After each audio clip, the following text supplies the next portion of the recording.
Welcome to the Clear View. I'm Nick Bautista. A happy new year to you. We're talking more updates around what it looks like going into 2022. Stay tuned.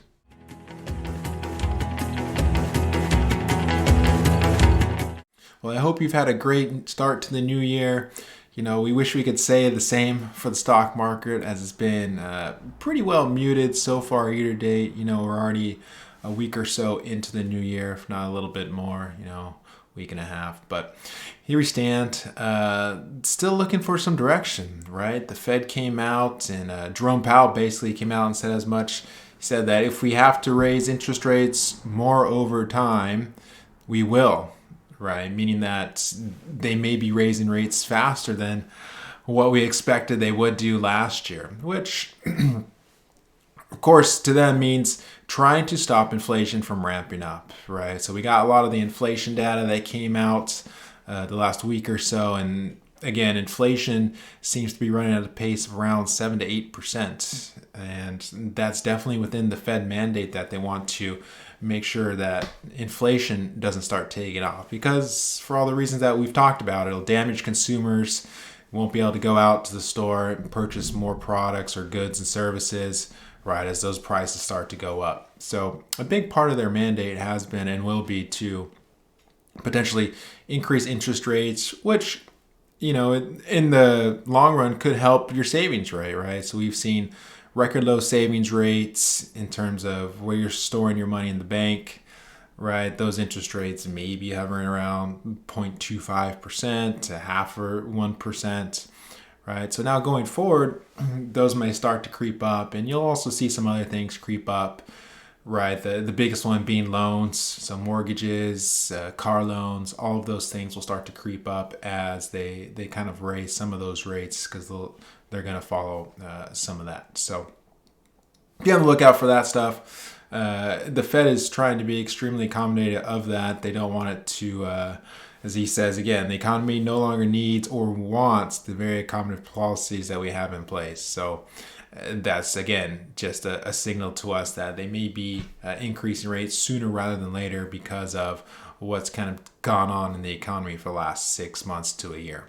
So be on the lookout for that. And the other thing I want you to keep in mind is don't get caught up in the prediction hype, right? Now's the time of the year where a lot of the experts come out and make these bold predictions around what happened or what they think is going to happen for 2022, right? And the hard part is none of these guys ever get, tracked. None of these predictions ever have accountability attached to them, right? So they can make whatever wild and bold predictions they want that'll drive the headlines. And a lot of times when you actually go back and look at the predictions, most of them do not come true. So if there's any indication as to how right these guys can be, well, just try and search and find some predictions from 2021, which we can do, and I've done before, and it's really hard to see predictions go right? The average in terms of what they get correct has been extremely low. So hence us here at Clearview, we don't make predictions because of that reason. We'll just be wrong. Probably more often than not, because it's so hard to predict what's really going to happen in the market. But as you've seen so far this year, right, there's been a lot of kind of uneasiness around the direction of the economy, where things are going to start to go. But we've seen a little bit of a pullback, not a crazy amount. It's just been bouncing up and down. So still see, of course, a lot of that volatility coming back after the kind of the end of the year when everyone's in a good mood. Right, it's kind of back to business. So be on the lookout that a lot of those things will continue to exist in the market going forward, at least in the short term, until we get some clarity, especially around what the Fed's going to want to do and how some of these economic policies start to shake out.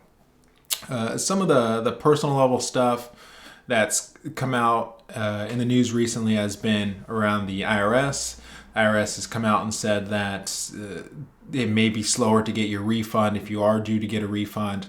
They still have a backlog from 2020 that they're trying to push out refunds and process returns in terms of audits and all that good stuff. So if you're trying to file, and we always advise that you take your time before you file to make sure that you have all the right documents, that come to you from your accounts. Usually sometime around the middle of March is when things get buttoned up around a lot of those documents. So if you're itching to file your return and get that money back, well, kind of calm down a little bit, because it might be a little while, and you want to make sure that you have all your right documents before you actually go and file. And so keep that in mind before you do that.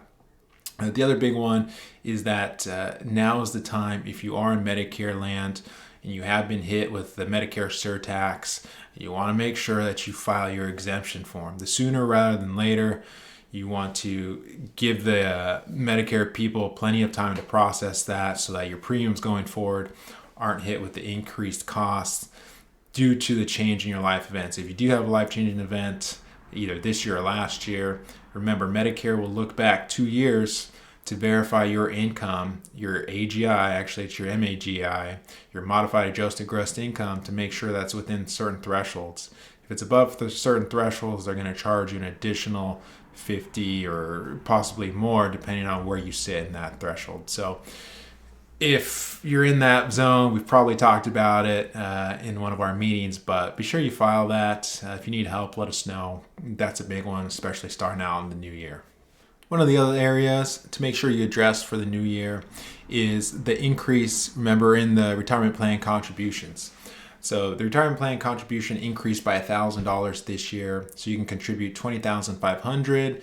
If you're above 50 and a half, you can contribute another $6,500 as the catch up. So if your payroll or your paycheck's not automatically adjusted to max that out, you're going to have to go in and manually make sure that is maxing out. Otherwise, you may kind of sell yourself short there at the end of the year by $1,000. So make sure you go and adjust that. If you need help, let us know.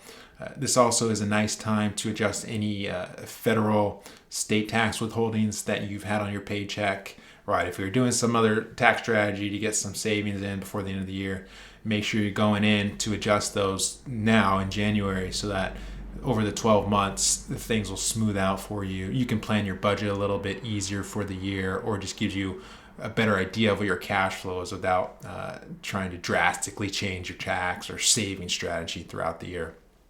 So again, the goal for, at least for a lot of the tax planning, is we don't want to have a huge, big return at the end of the year when we go to file our taxes. Very much so like this idea that if we're delayed in getting a return, then that's cash we got kind of sitting on the sidelines, not working for us. So, and if you do owe money, make sure it's not this absorbent amount where you have to write this huge bill which eats up some other cash flow for some other things. So somewhere around a couple grand or two is usually pretty nice in terms of you either get money back or you owe that much. That can usually be made up on either side of the coin. So now is the time to do that, though, starting here in January, especially with the new year. If you need to make some adjustments, remember to go in and make those. If you need help with that, just let us know. We can always do the estimate projection out for you and what we think your tax situation will look like. You can also reach out to your CPA if they help you with that. And lastly, hey, it's a new year. We want to talk about your goals, dreams, ambitions, right? So we got some meetings coming up. If you need to meet sooner, or if there's something that pops up between now and when we're scheduled to meet, please reach out to us. Let us know. We want to make sure we're talking with you. Although we have these intervals in place, we're always available if something does pop up sooner. But now's the time. Now's the time to start thinking through what 2022 and beyond looks like. Maybe your goals have changed. Maybe some of your dreams have changed. Retirement, you're thinking, maybe coming at a different age for you. Any or all of the above, please include on any information you have for us as we get ready for our meetings. But we hope that 2022 will be as successful as the past couple of years, right? And that everything continues to go well.